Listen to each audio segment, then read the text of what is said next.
Hello. Hello, how are you? I'm pretty good. How about you? I'm great. Thanks for asking. My So, name is Randy. Nice to meet you. I am Sultan. Nice to meet you too. Sultan. Mhm. Uh, And how was your day today, Sultan? Anything exciting, interesting? Nothing exciting. It was just a normal day. So, Hmm. your name is Randy Pierce, right? That is right. So, where are you from? I'm originally from California. California. Mhm. Uh, you still live there or you have moved somewhere else? Now I live in Mexico.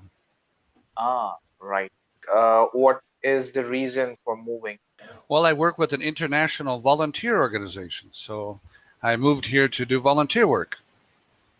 Ah, right. Do you also teach there? Yes, I do. I'm an English teacher. Wonderful. How long have you been teaching? 7 years.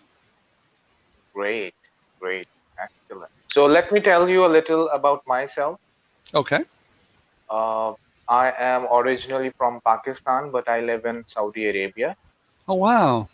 Yeah, and I'm also a teacher. I What teach do you teach? Sorry. I teach English in an international school here. Okay. Yes, and the reason why I'm here is to practice my English. I know sometimes I make mistakes, so I want the teacher to correct me and let me know what my mistakes are. So yes, how is life there Well, where it's you pretty live good. now? Yeah, it's pretty good. Mexico is a pretty poor, undeveloped country. We have problems with like corruption and crime in Mhm. most parts, but there's some Right. places that are pretty beautiful. It depends on where you live. The cost of living is very low. Hmm. People are pretty humble. So that's good. If you want a simple life and just focus on other things besides, Right. you That's know, the, interesting. so it's a pretty great place to live. A Right. lot of Right. So Americans and Canadians come here to live. right. So which part of Mexico do you live? I live in the center of Mexico, Mexico City, the capital. Mexico City is the name of the capital. That's right. Ah, right. Right. So do you live all alone or with your family? I am married. Right. Right. So how long have you been living here? I've been here for 7 years. 7 years. How long Now, have if you you, been in Saudi Arabia? Sorry. no problem. It has been almost 3 years. Okay. And do you like living in Saudi Arabia? Yes, I do. It's much better than Pakistan. The lifestyle is very relaxed. People are kind and nice. So I like living here. Oh, well, that's good. That's good. And now you were mentioning about being an English teacher, and what kind of methods do you use to teach English at the school? Nothing special. These days, we are having online classes. Hmm. So we discuss the topic, we talk about it, I ask questions, then I show videos to my students related to that particular topic. Then we play quizzes. There is a website quizzes. We use it, Mm. and that's Your all. students are children or adults or both? Yes, they are children. I teach fourth graders. Fourth graders. And how are the fourth graders? Do they behave pretty well? Yes, they are much better than my previous classes. So Mm. yes, but Oh, you really? Who know, was the previous? it was like terrible. It was difficult to handle them, manage them. What age Uh, group was it? uh, 8 years. Like the first year when I came over here, that was difficult for me, and Mm. I had like physical classes at that time because it Hmm. was before pandemic. I faced a lot of problems, but after like few months, I learned the ropes, and I like Well, great. yeah, You have to right, right. provide your own material, or they provide the material? No, they provide the material. Everything is like centralized because the school has like 5 to 6 branches. So Wow. So they How much provide everything. Mhm. how much of the class period do the children spend speaking or practicing out loud?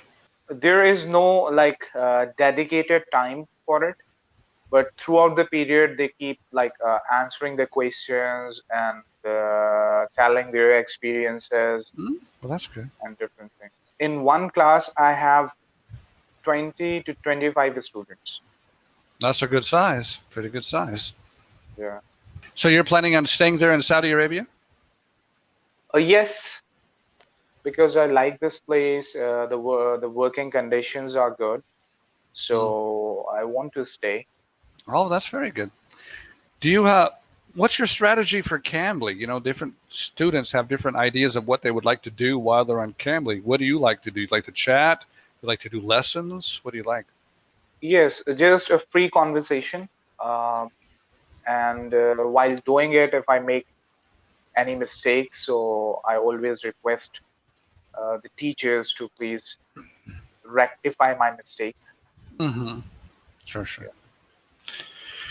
Oh, well, good. I will give you some advice that chatting is a great strategy, but just remember to stay out of your comfort zone. You know, sometimes you'll find that the longer you are on Cambly, Hmm. the conversations may become sort of cyclical, you know, the same conversations. And we have, you know, like if you ever climbed a mountain, like go hiking up at the mountain, some mountains are pointed like this. And so you have to climb up and then climb down. But we also have mountains that are flat like this, and that's called a plateau, Hmm. right? Have you heard of that word, a plateau? Yes, I have. And we also talk about that in, it's also a verb to describe uh, the lack of growth. So sometimes in my career in English, maybe if I feel like I'm increasing, and then all of a sudden I get to this flat spot where I don't feel like I'm increasing anymore. You say I've reached a plateau in my English. Try to make sure that you like maybe you know you can go proactive and take the initiative before you come to Cambly. You know, look up a subject, something new that you'd like to talk about. That Right. way you can talk about things that maybe you've never talked about before. You know, that way you get to use vocabulary that you're uncomfortable with. You know, get you out of that comfort zone. Right, right. So do you have any topics in your mind? Well, we have lots of different subjects. How about the subject of technology? Let me ask you this question. Is technology your master or your slave? So I think it is master. You know that nowadays everyone is like spending a lot of time on social media and different things, browsing internet mindlessly. So they think that they are like master of it, the technology. They are master of technology, but in reality, they are slaves of technology. Uh, that is how I think about it. Yeah, yeah.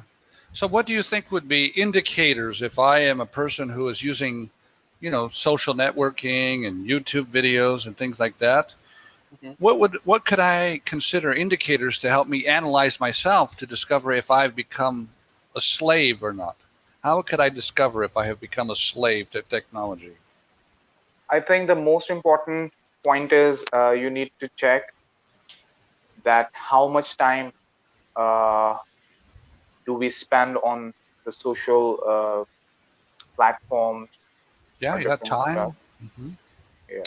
Yeah, that's definitely one of the factors. If I find I'm spending um, way too much time Mhm. on a platform, that's right. Yeah. Yeah. Anything else?